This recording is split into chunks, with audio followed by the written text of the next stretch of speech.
Hi guys, welcome to my YouTube channel. My name is Candy, and today I'm going to be talking about take that first step. I dare you.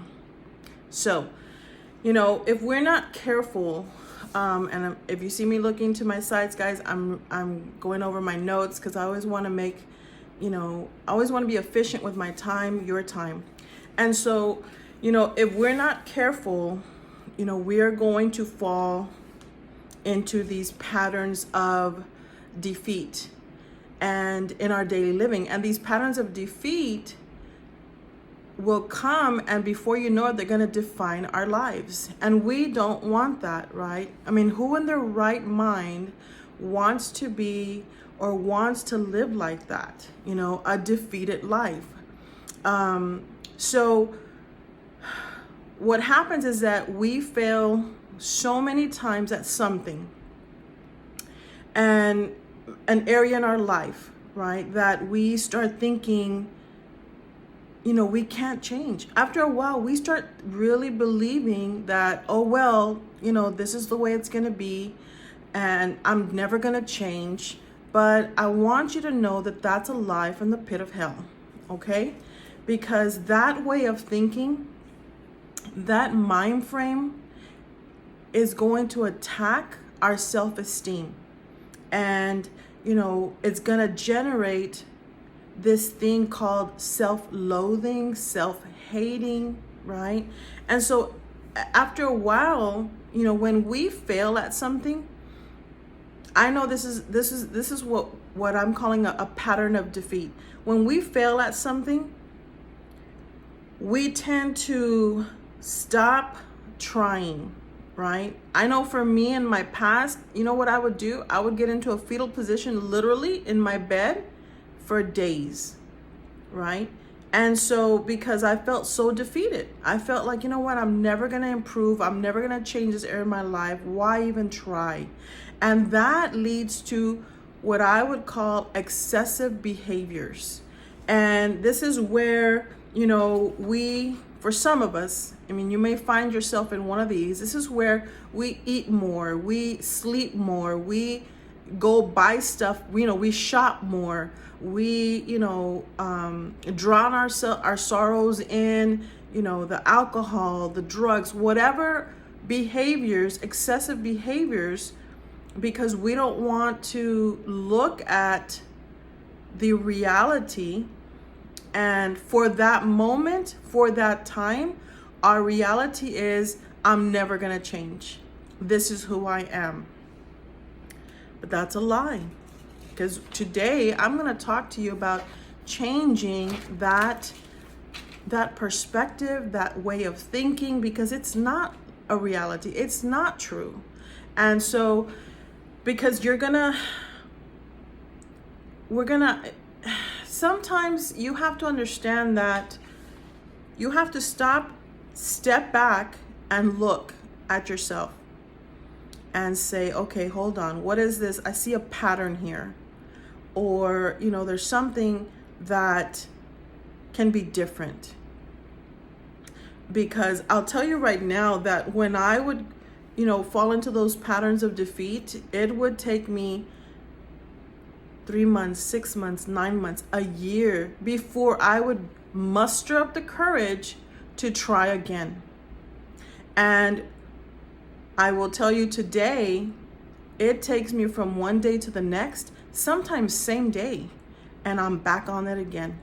And that's where we want to get at, guys, because the more we start to look differently at our failures, the more we're going to advance and better ourselves. And so, you have to ask yourselves, I know I've asked myself in the past, why can't I change? Is it my fault? Is this just who I am? And the answer to that question is yes to both of those. And so, a lot of people have to deal with major things in order to change. Sometimes it's, the doctor says, lay off the fried chicken or you're going to have a heart attack. Stop smoking or we're going to have to remove a lung. A spouse will come and say, hey, you need to spend time with the family or I'm going to leave you. And so those extremities, they work for people, some people, and they make a radical change in whatever areas, right, that they're needing to make a change to be better, right? And so, unfortunately, that's not everybody. I know that, not everybody gets those wake-up calls, right? And so, I want to use an example because my life began to change when I understood some truths. And those truths I found in the Word of God. I found them in my relationship with Christ. And, I'm going to mention some scriptures. Feel free to look at them later, in your own time. Because when I understood my true value was when I came into that relationship with Christ, because I used to beat up myself. And I used to, every time that I was failing, I was real hard on myself. And, I would really take a beating. My self-esteem would take a beating. And so, God values us and sees us different. And so when I began to see myself as God sees me, that's when, things started to change in my life. And so because God sees us, in Matthew 5:13, God says, hey, you're the light of the world. And in Matthew 5:14, he says, you're the salt of the earth. You make a difference.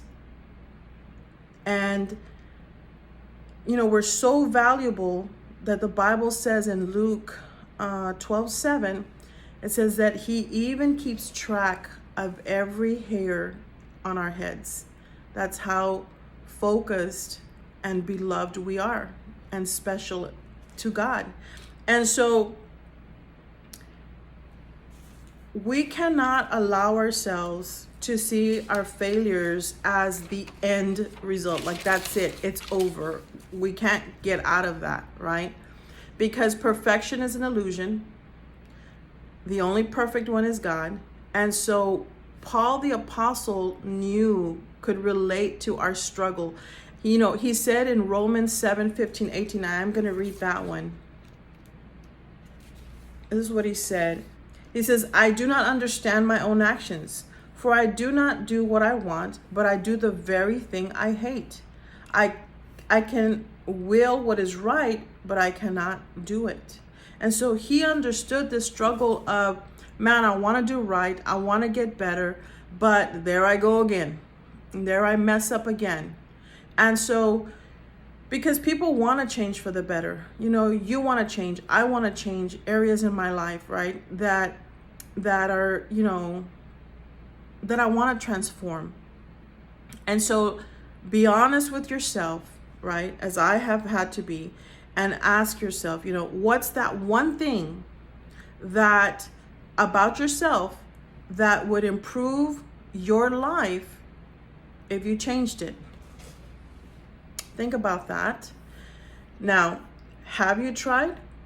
Of course you have. Of course I have, right? Are you still trying? Or did you give up? And so people can change. I can substantially change. You can change, right? These areas, right? We need to be convinced that substantial change is possible. And so, because if not, guess what? Our lives are going to remain just this little thing called a dream and never come to fruition. So this brings me to this awareness. I talked about in another video about practice makes progress. And so this right now brings us to a new awareness of the power of progress, right? So, that question, can people actually change for the better? Can I actively change for the better? And the answer is found. You want to know where the answer is found? The answer to that question is found The moment you take that first step towards a better you, that's where you find your answer. And I'll give you an example of a pitcher, right? A pitcher doesn't throw a 100, how you say, I'm not into sports too much, but this was something that I read up. You know, there's a pitcher that can throw the ball 100 miles an hour. But a pitcher doesn't throw that 100-mile-an-hour ball in their first attempt. I mean, unless they're phenomenal, extraordinary. But normally, he has to first learn how to hold the ball. And then he has to learn how to throw the ball. There's a certain technique, there's a certain way. And then he has to learn how to hold the ball in the right direction. And so these fundamental steps, you know, that we tend to overlook, those are the things that we need to, those are the things that actually, like, for example, that pitcher will help him improve, you know, in his speed, in his accuracy. And then, you know, before you know it, because I always say, and because, right? There's a little habit, the way I'm noticing my videos, right? But before that pitcher can throw 100-mile-per-hour ball, he's going to throw a 50-mile-per-hour ball. Before he throws a 70, he's going to throw a 60.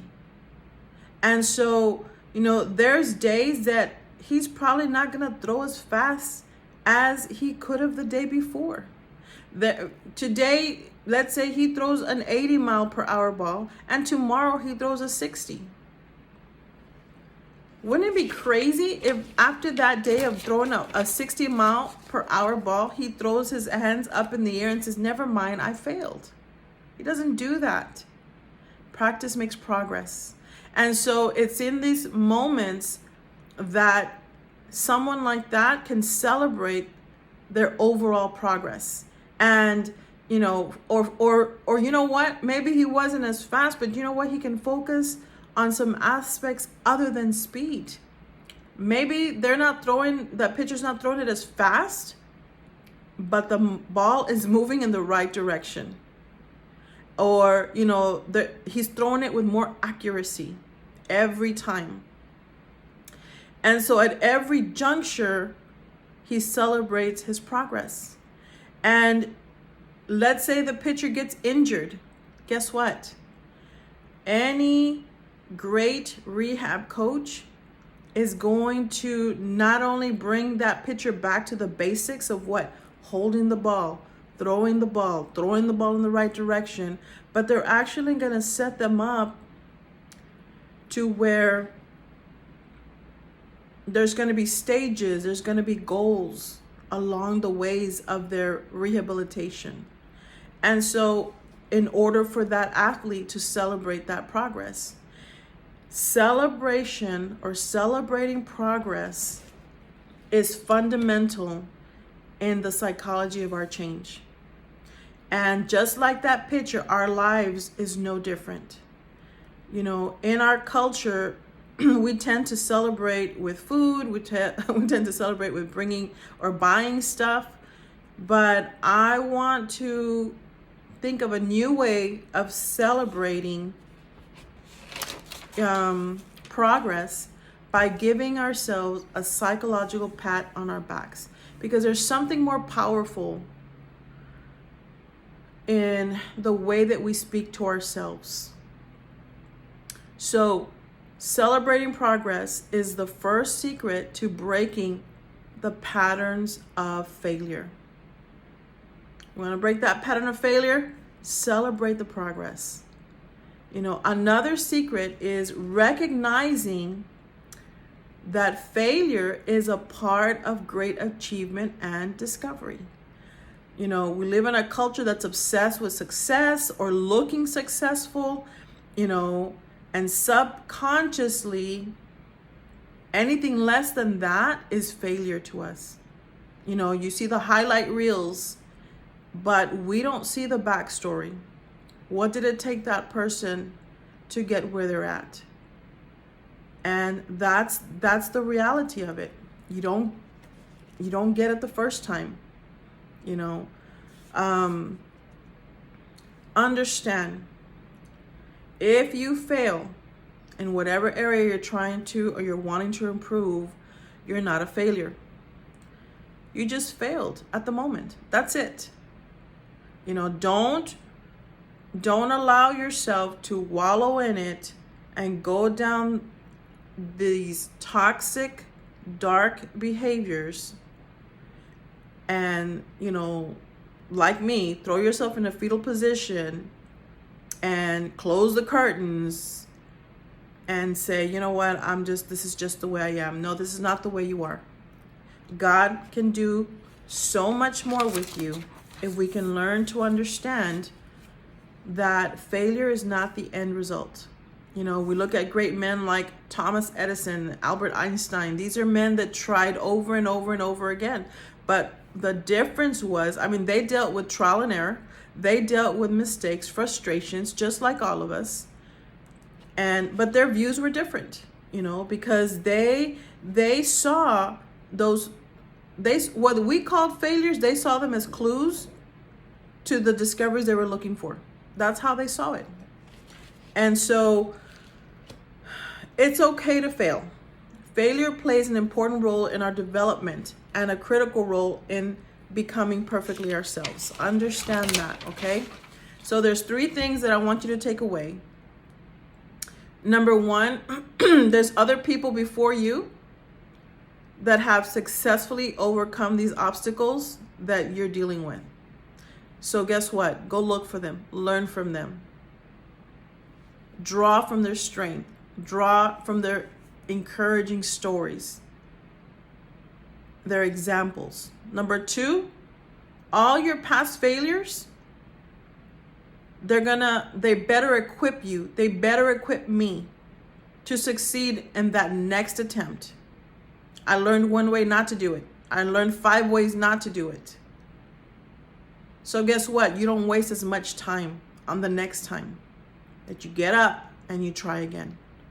And so the 3rd thing is, it's never going to be easier than right now to break that pattern of defeat. Right now, you can change that. You don't have to take 3 months, 6 months, a year to muster yourself back up and try again.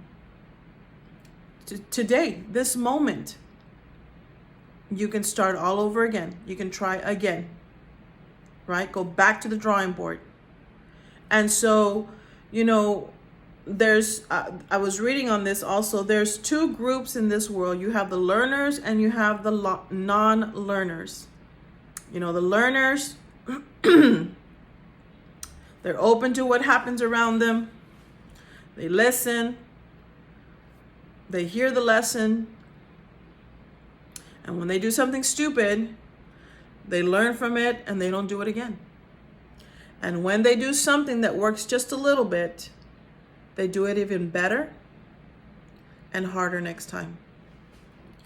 So the question isn't if you're a success or a failure, but whether you're a learner or you're a non-learner. Those are 2 hard words for me, guys.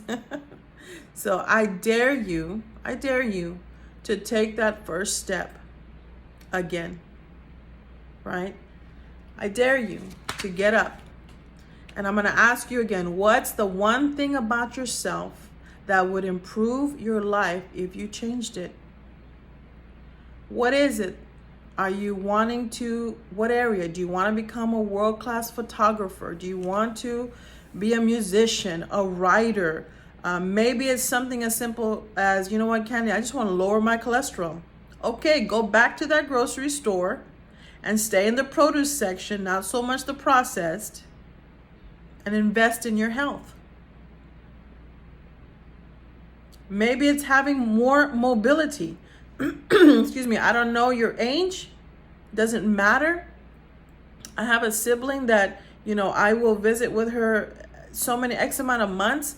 And, you know, she got to a place where, you know, she was having knee surgeries, hip surgeries, all these, excuse me, all these surgeries. And she started with barely moving, using a walker. And I just saw her the other day and she's using a cane. She's looking youthful. She's moving around. She's actually living life. But imagine if she had taken that attitude, that fetal position that I used to fall back on, and say, you know what, that's just my life. No, it's not your life. It's not your life in the sense of that failure defines us. But it is your life in the sense that you're valuable to God, and there's nothing that you can't do. God makes way for us, right? And so whatever that area is, excuse me, I dare you to take that first step. I don't care if it's your 5th, 6th, 10th, 20th. I dare you to take that step again today. So get up, get dressed, and get ready. If you enjoy the content, please subscribe. And as always, do something good for you. I'll talk to you guys later. Bye.